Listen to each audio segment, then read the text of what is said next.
Pesalume ya bosome le borataro. Modimo o molemo bogolo bogolo. Loboko lwa ga Dafita. Modimo mpoloke, gonne ke ikanya wena. Ke reile morena kare, ke wena morena wa me, ga ke na molemo ope kwa ntle ga gago.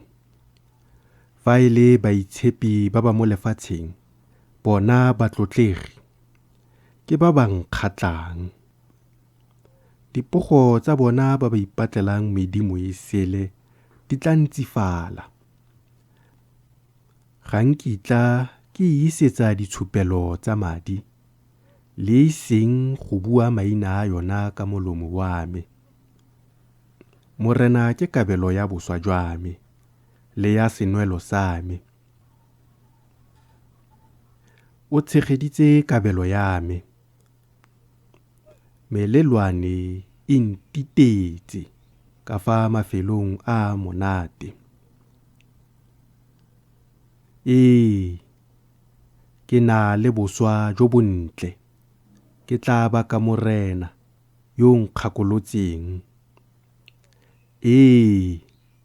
Le mo bosigong diphilo tsa me di a nkaela.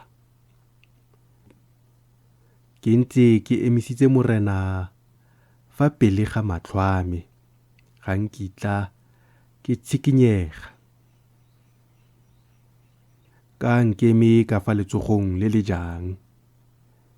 Ka moo pelo ya me ya itumela, le mowa wa me wa ipela. Mmele wa me le ona o tla ikhutsa o iketlile. Gonne ga o kitla o tlogela mowa wa me go tsena mo bobipong, le seng go leseletsa moitshepi wa gago go bona go bola. O tla nkitsise tsela ya bophelo, go kgora boitumelo, go fa pele ga sefatlhego sa gago, le go ja monate fa letsogong le le jang la gago ka bosakhutleng.